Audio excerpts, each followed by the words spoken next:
It's a pleasure to welcome you to another informative and insightful edition of NAFDAC and Your Health, where we bring you the activities of NAFDAC, the agency that is in charge of the administration and control of food, drugs, cosmetics, and medical equipment, and also ensures that they are always suitable for consumption and use.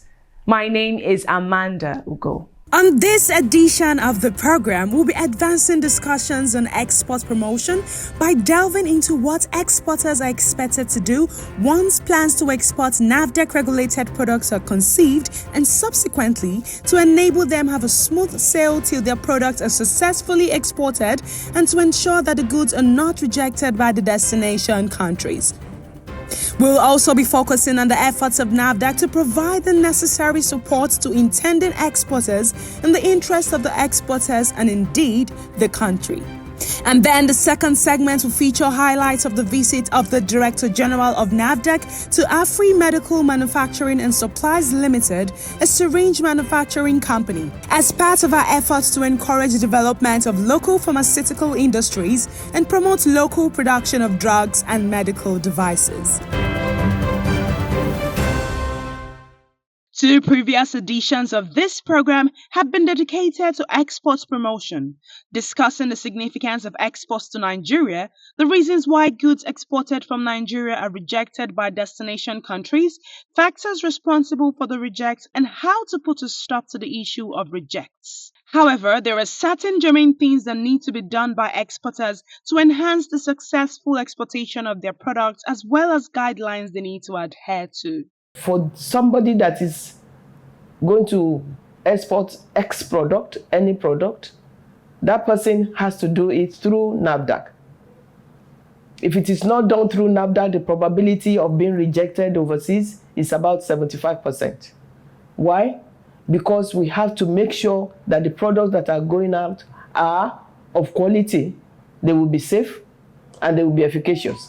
Dr. Abimbola Adegboye is the Director of Ports Inspection Directorate of NAFDAC. Our people use pesticides indiscriminately. We are still battling with the issue of dry beans that has been banned by the European Union and the UK authority. We are still working on lifting the ban now, currently. And what led to that is due to the wrong use of that chlorowos.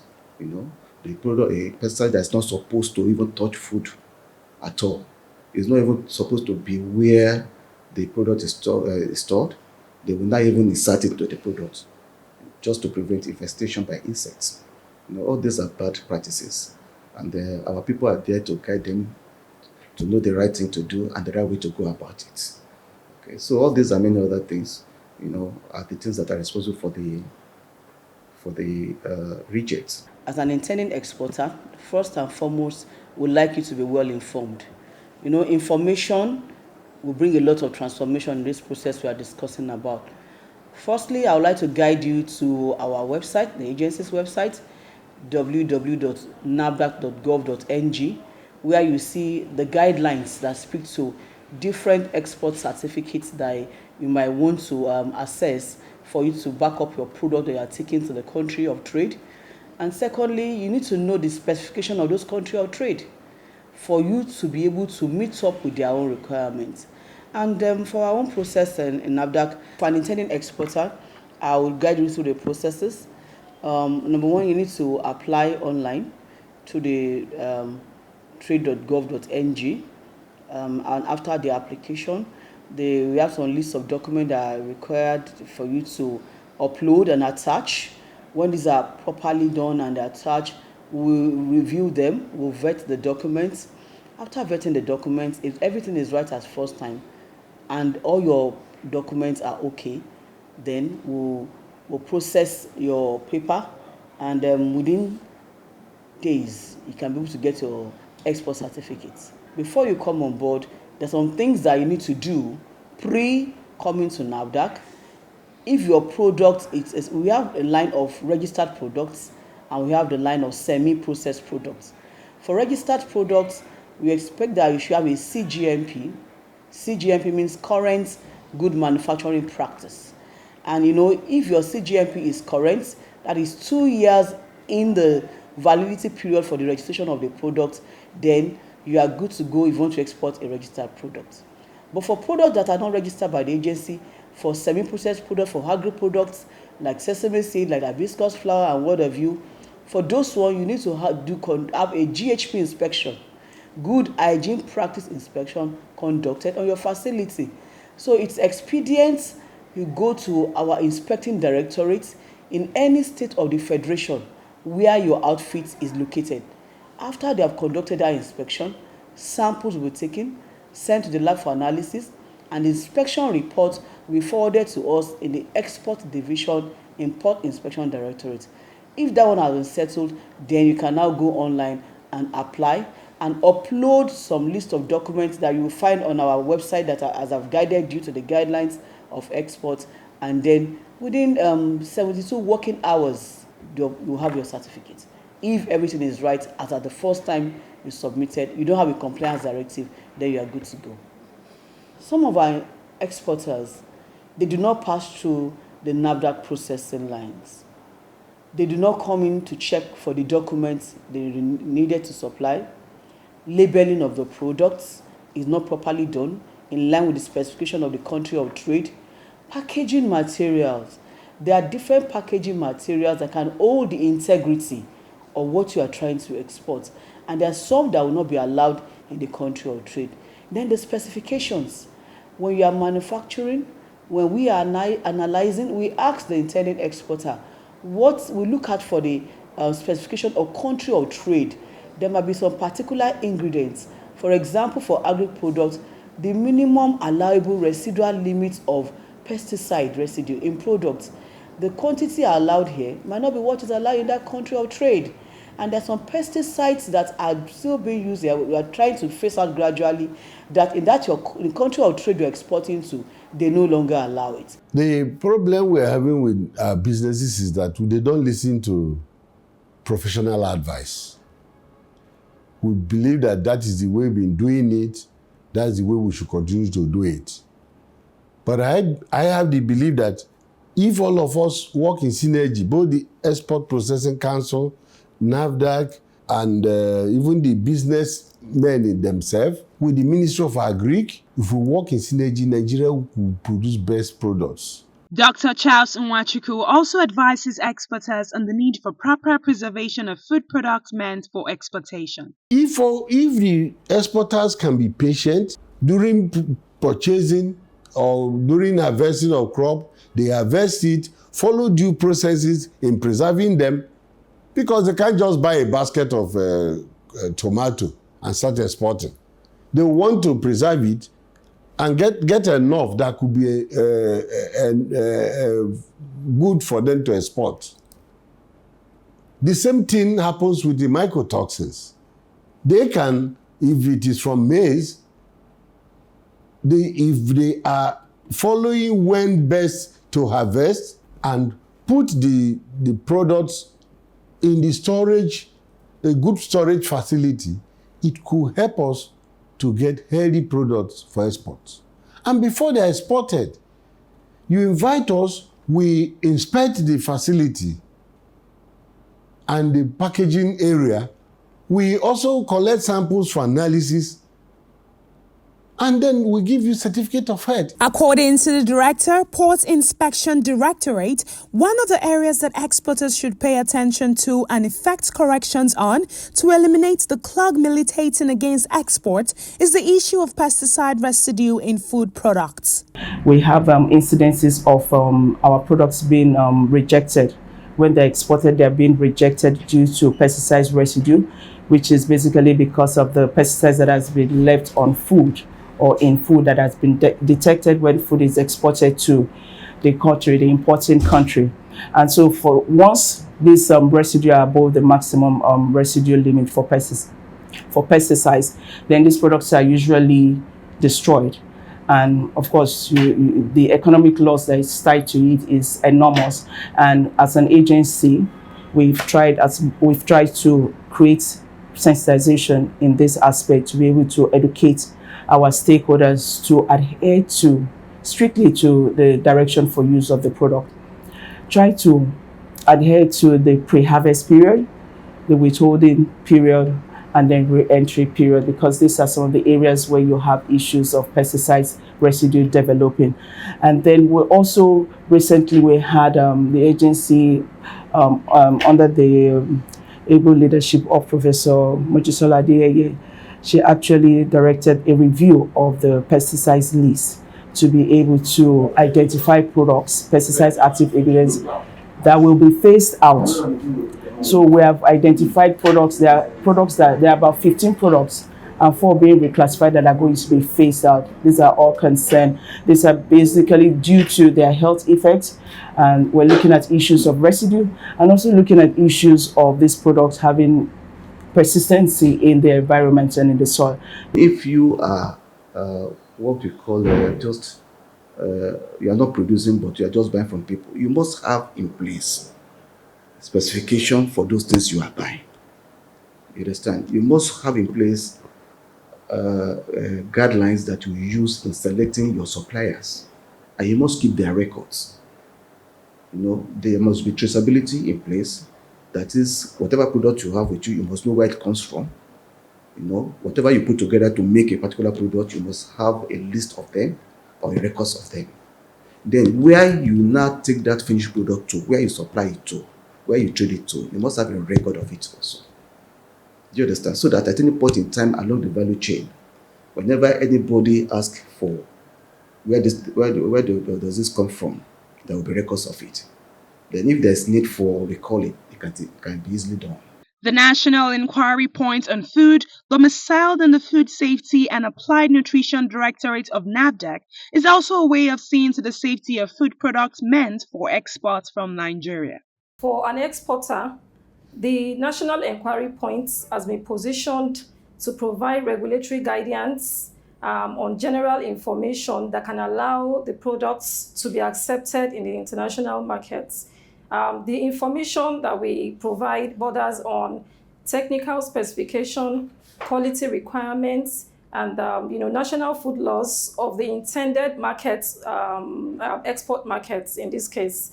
So essentially, the National Inquiry Point plays a significant role to provide regulatory guidance, and this is important to allow the products to be acceptable, for the products to be competitive, and then overall to prevent the issues of rejections of our food and agricultural commodities.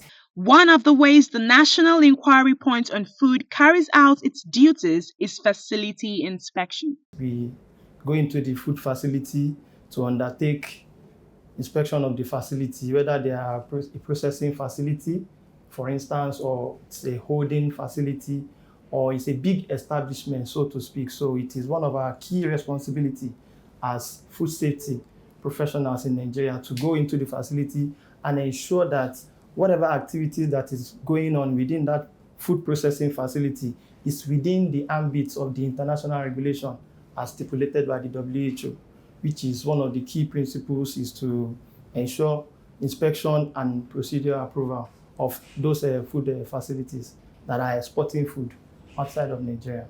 The Nigerian Customs Service and the Association of Licensed Custom Agents are key stakeholders in exports and indeed authorities on export matters.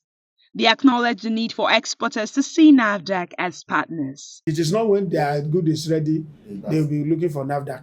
They should contact NAFDAC before starting all this, so that they get all their approval documentation ready. You are exporting and you have a NAFDAC related product. Common sense should tell you to approach NAFDAC. And when you approach, you'll be enlightened. You'll be told what to do. You see, one thing that people don't understand is that when I have this thing, I'll just call my agent, and my agent will send it for me, and that's it. No. Nigerians are quite enterprising, very enterprising.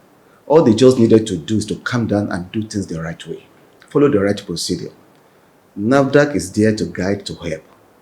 NAFDAC is there to nurture, okay? But you must approach NAFDAC and show your intention and be open. It's only when you are open that you can be guided. And don't assume that where you are going that the laws are blind. No, the laws are not blind. They follow things up. The Nigerians are quite adventurous. They're quite daring. They want to trade, they want to do things, but do it the right way. That's the key word. Do it the right way. NAFDAC and Your Health continues after the short break. Thank you for staying tuned. You are still watching NAFDAC and Your Health. The development of the Nigerian pharmaceutical industry has been one of the topmost concerns of the current Director General, Professor Mojisola Adeyeye, since she took over the mantle of leadership at the regulatory agency. Coupled with this vision is her desire to reduce Nigerians' dependency on the importation of pharmaceutical products. These two visions go pari passu, as the reduction of importation would definitely lead to the increase of local production. Professor Mojisola's administration at NAFDAC has, however, been formulating policies, adopting various strategies, and harnessing resources to bring this dream of hers for the nation to fruition. Indeed, these efforts have yielded very encouraging and motivating results. We now have the first company in the whole of West Africa and Central Africa to have a pre-qualified product, to have a drug product qualified by WHO in the entire West Africa, Central Africa. That is huge, but it's the beginning. It is the beginning. Because when I came, I told our people, think local. We cannot be importing 70% and making 30%. I want to change it around. Make 70% locally and import 30%. It's not just that, it is that we have to also make active pharmaceutical ingredients. We want to making a single active pharmaceutical ingredient in the country. Now we have EMZO. Their API facilities is about 75% complete. The FITSIN consortium, made up of about 6 companies, they will soon start theirs. That is when we start getting security health-wise. Without that, we will not have drug security. As the NAFDAC DG's effort on the development of local drug production, she has not left out the production of medical devices. For syringes, we have the capacity to make syringes. And I was talking with one of the manufacturers a few weeks ago. He said there are 4 companies that are well equipped to make syringes that will satisfy 80% of our demand in the country. One of the companies making syringes in Nigeria, which has enjoyed the guidance and support of the DG of NAFDAC, is Afrimedical Manufacturing and Supplies Limited, situated in Ogun State. Professor Mojisola Adeyeye and her management team had visited the syringe manufacturing company on August 8, 2023, and again in March this year, 2024. Professor Mojisola Adeyeye visited the company to see the level of progress made since her last visit. The management team of the company was excited to welcome Professor Mojisola Adeyeye and her entourage to the company. The management team of Afrimedical Manufacturing and Supplies Limited then spent the next few hours intimating the team from NAFDAC of the gigantic advancement strides the company has made in the last months.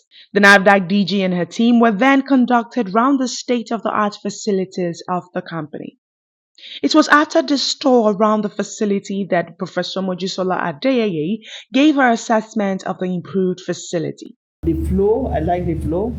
And there was a comment from our lead inspectors. Yeah. You have to take note of that because they are the experts, you know. But generally, you have a good operation, and we also have quality in mind. Pre-qualification. It is all about quality and making sure that the medicine is safe and efficacious. Once you have that in mind, it also helps. Not that it is the driving factor. With these non-stop efforts of Professor Mojisola Adeyeye to improve on local production of drugs and medical devices, more transformative achievements are definitely in the offing in the Nigerian pharmaceutical sector.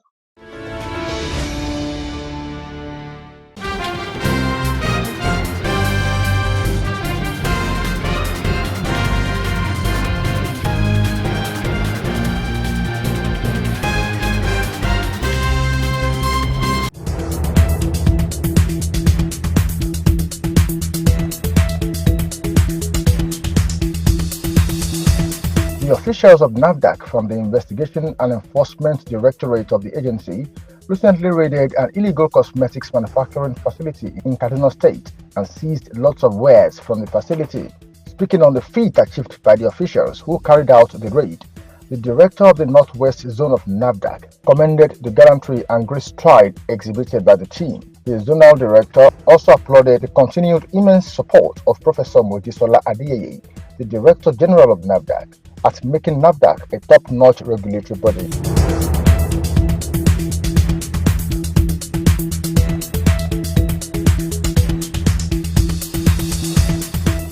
The National Agency for Food and Drugs Administration and Control, NAFDAC, has issued a public notification regarding the recall of Benylin pediatric syrup manufactured by Johnson & Johnson.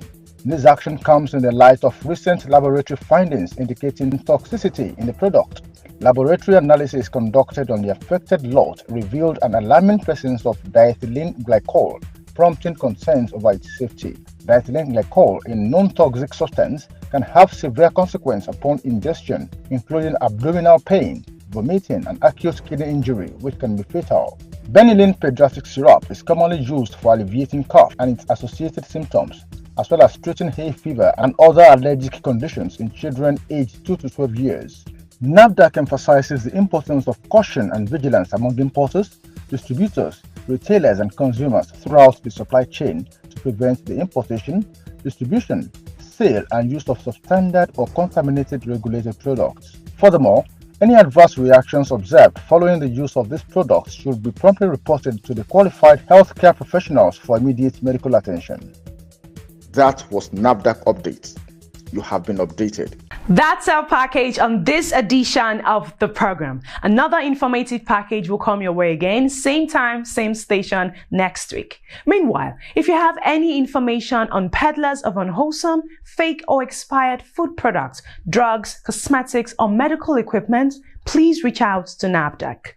You can reach NAFDAC via toll-free numbers. For inquiries, call 0700 162 3322. For complaints, call 0800 162 3322. You may also email NAFDAC at nafdac.gov.ng. If you have complaints about any form of misconduct, you can reach the Reforms Unit via email reforms@nafdac.gov.ng or call the Reforms hotlines on 0909 763 0506 or 0909 763 0507. NAFDAC, customer focused, agency minded. Producing, importing, distributing, marketing, advertising, or selling of unwholesome, fake, or substandard food products, drugs, cosmetics, and medical equipment are all against the law as they put the health of the Nigerian people at great risks. Please stay away from acts like this. Till we meet again next week, stay blessed.